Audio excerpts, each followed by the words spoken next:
Hello friends, ഇന്ന് നമ്മൾ നോക്കുന്നത് ഒരു ക്ലോസറ്റിൻ്റെ ഏത് ടൈപ്പാണെങ്കിലും വാൾ ഹാങ് ആണെങ്കിലും ഫ്ലോർ മൗണ്ടർ ആണെങ്കിലും ഏത് ടൈപ്പ് ക്ലോസറ്റ് ആണെങ്കിലും അതിൻ്റെ നമുക്ക് കുറിച്ച് ഒരു പ്രൊഫഷണലായിട്ട് വരുന്നത് ഇപ്പോൾ ജാഗുറാണ് നമ്മളിവിടെ ചെയ്യുന്നത്. അതിൻ്റെ സീറ്റ് കവർ നമുക്ക് എങ്ങനെ സെറ്റ് ചെയ്യാന്നുള്ളതാണ് നമുക്ക് നോക്കുന്നത്. ആദ്യമേ തന്നെ നോക്കുക, സീറ്റ് കവർ നമുക്ക് വരുന്നിരിക്കുന്നത് ഇതിങ്ങനെയാണ് അതിൻ്റെ ബാക്ക് സൈഡ് വരുന്നത്. കണ്ടോ, ഈ രണ്ട് ഹോളുകൾ ഉണ്ടാവും. ഈ രണ്ട് ഹോളുകളിൽ രണ്ട് പിന്നാണ് വരുന്നത്. ഈ രണ്ട് പിന്ന് നമ്മുടെ ക്ലോസറ്റിലേക്ക് ഉറപ്പിക്കുകയാണ് ചെയ്യുന്നത്. അല്ലാതെ നേരെ പണ്ടത്തെ പോലെ നെറ്റ് ബോൾട്ട് അല്ലെങ്കിൽ പറഞ്ഞ രീതിയിലല്ല ചെയ്യുന്നത്. അതിൻ്റെ ഫിറ്റിങ്സ് ആണ് ഈ കാണുന്നത്. അതിൻ്റെ ഒരു ബുഷും അതിൻ്റെ ഒരു ചെറിയ അഡാപ്റ്റർ പോലത്തെ രീതിയിലാണ് ചെയ്യുന്നത്. ഇതിൻ്റെ ഏറ്റവും അവസാനത്തെ ഫിനിഷിംഗ് സ്റ്റേജിൽ ഇടാനുള്ള സ്റ്റീലിൻ്റെ ഒരു കേസ് കൂടിയാണ് തന്നിരിക്കുന്നത്. ഈ രണ്ട് വാൽവിൽ അല്ലെങ്കിൽ ഈ പറഞ്ഞ രണ്ട് സ്ക്രൂവിലാണ്, ഈ ബുഷിലാണ് നമ്മൾ ഈ പറയുന്ന സീറ്റ് കവർ കാര്യങ്ങൾ ടൈറ്റ് ചെയ്യുന്നത്. അപ്പോൾ ഈ സീറ്റ് കവർ ഇപ്പോൾ ഈ പറയുന്ന ബുഷ് കണ്ടോ, ഈ ബുഷ് നമുക്ക് ഇതിന് പതുക്കെ പൊക്കി കഴിഞ്ഞാൽ അതിൻ്റെ മുകളുടെ ഫ്രണ്ടിൽ വരുന്ന ആ സ്റ്റീലിൻ്റെ കപ്പ് നമുക്ക് സിമ്പിളായിട്ട് എടുത്ത് മാറ്റാൻ സാധിക്കും. അത് ജസ്റ്റ് ഇങ്ങനെ പൊക്കി അത് മാറ്റുക. അതിന് ശേഷം നമ്മൾ ഈ പറയുന്ന ആദ്യമേ തന്നെ അതിൽ കാണുന്ന ആ ബുഷ് വരുന്നുണ്ട്. ആ ചെറിയൊരു ഫിഷർ പോലെയാണ്. അതായത് ആ മുകളിൽ കാണുന്ന സ്ക്രൂ ടൈറ്റ് ചെയ്യുന്ന സമയത്ത് നമ്മൾ ഈ ഫിഷർ ടൈറ്റ് ആവും. അതിന് വേണ്ടിയിട്ട് നമ്മുടെ ക്ലോസറ്റിൻ്റെ ആ സ്ഥലത്ത്, ആ സീറ്റ് കവർ ഇടുന്ന സ്ഥലത്ത് നേരെ താഴേക്ക് വയ്ക്കുക. രണ്ട് ഹോളിലേക്ക് നേരെ പ്രസ് ചെയ്ത് കൊടുക്കുക.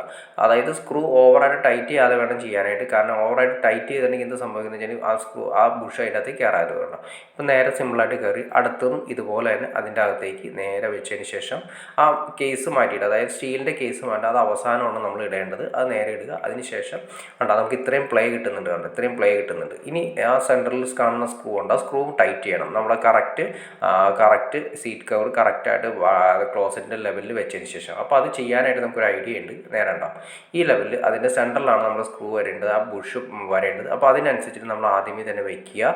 ആ ഒരു സ്ലോട്ടിലേക്ക് കറക്റ്റ് ചെയ്ത് വയ്ക്കുക. അതിനുശേഷം ചെറുതായിട്ടൊന്ന് ടൈറ്റ് ചെയ്ത് കൊടുക്കുക. ഓവറല്ല, ചെറുതായിട്ടൊന്ന് ടൈറ്റ് ചെയ്ത് നമുക്ക് അലൈൻമെൻറ്റ് മാറാതിരിക്കാൻ വേണ്ടി. അതിനുശേഷം നേരെ ക്ലോസറ്റിൻ്റെ പറയുന്ന അത് നേരെ അതിൻ്റെ അകത്തേക്ക് ഇറക്കിയിടുക. നേരെ പ്രസ് ചെയ്ത് ഇറക്കിയാൽ മതി. പ്രസ് ചെയ്ത് ഇറക്കുമ്പോൾ ടൈറ്റ് ആയിട്ടുണ്ടാവും. ഇനി അതിന് ശേഷം നേരെ നമ്മൾ ജസ്റ്റ് നോക്കുക, അതായത് കറക്റ്റായിട്ട് നമുക്ക് ഈ പറഞ്ഞ ക്ലോസറ്റ് കാര്യങ്ങൾ കറക്റ്റ് ചെയ്ത് വന്നിട്ടുണ്ടോ എന്ന് നോക്കുക. അപ്പോൾ നിങ്ങൾക്കറിയാം ബാക്ക് സൈഡ് അതിൻ്റെ ബുഷ് കറക്റ്റ് നമ്മൾ ചെറുതായിട്ട് മുറുക്കിയതുകൊണ്ട് ജസ്റ്റ് അത് പൊങ്ങി പോകുന്നുണ്ടോ. അപ്പോൾ അത് ആദ്യമേ തന്നെ ചെയ്യേണ്ടതെന്ന് വെച്ചിട്ടുണ്ടെങ്കിൽ നമുക്ക് ഉണ്ടാകും. ഇപ്പോൾ നേരെ ഈ ലെവൽ കറക്റ്റ് ചെയ്തു. അതായത് നമുക്കിനി ഈ ലെവലിലാണ് നമ്മുടെ സീറ്റ് കവർ ഉറപ്പിക്കേണ്ടത്. അതിനുശേഷം എന്ന് വെച്ചാൽ നമ്മളൊരു നല്ല സ്ക്രൂ ഡ്രൈവർ കാര്യങ്ങൾ എടുത്തതിന് ശേഷം ഈ സീറ്റ് കവറിന് വരുന്ന ആ ബുഷ് നേരെ പ്രസ് ചെയ്ത് താഴ്ത്തുക. അതിന് മുന്നേ എന്തെങ്കിലും അഡ്ജസ്റ്റ് ചെയ്യണ്ടോ, ഇങ്ങനെ എന്തെങ്കിലും അഡ്ജസ്റ്റ് ചെയ്യാനോ അതിന് വേണ്ടിയിട്ടാണ് നോർമൽ ലെവൽ ചെറുതായിട്ട് മുറുക്കണം എന്ന് പറഞ്ഞത്. ചെറിയൊരു മുറുക്കൽ മാത്രം മതി.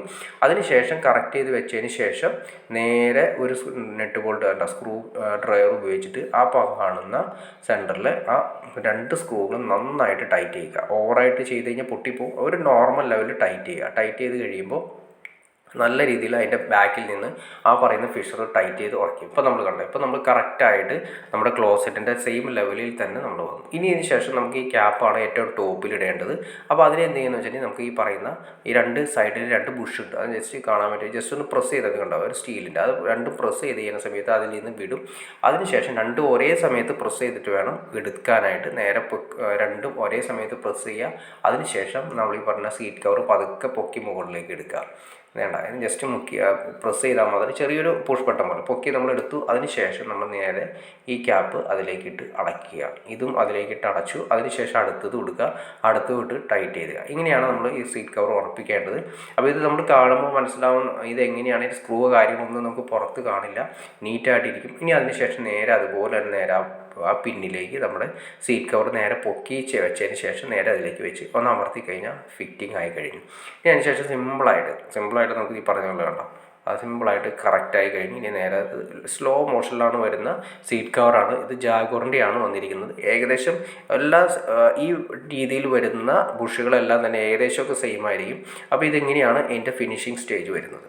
അപ്പോൾ ഓക്കെ ഫ്രണ്ട്സ്, നിങ്ങൾക്ക് വീഡിയോ ഇഷ്ടപ്പെടുന്നു വിചാരിക്കുന്നു. ഇനി എന്തെങ്കിലും ഡൗട്ട്സോ കാര്യങ്ങളോ ഉണ്ടെങ്കിൽ തീർച്ചയായിട്ടും കമൻറ്റ് ചെയ്യാൻ മടിക്കരുത്, ഷെയർ ചെയ്യാൻ മടിക്കരുത്. തീർച്ചയായിട്ടും ചാനൽ ഒന്ന് സബ്സ്ക്രൈബ് ചെയ്തേക്കുക. എന്നാൽ മാത്രമേ നമുക്ക് ഇതുള്ള ഇൻഫോർമേറ്റീവായ വീഡിയോസ് ചെയ്യാനുള്ള ഒരു മോട്ടിവേഷൻ ലഭിക്കുള്ളൂ. അപ്പോൾ തീർച്ചയായിട്ടും ചാനൽ ഒന്ന് സബ്സ്ക്രൈബ് ചെയ്തേക്കുക. തീർച്ചയായിട്ടും ചാനൽ ഒന്ന് ലൈക്ക് കൂടി ചെയ്തേക്കാം. ഓക്കെ ഫ്രണ്ട്സ്, അടുത്ത വീഡിയോയിൽ കാണുന്നവരെ ഓക്കെ.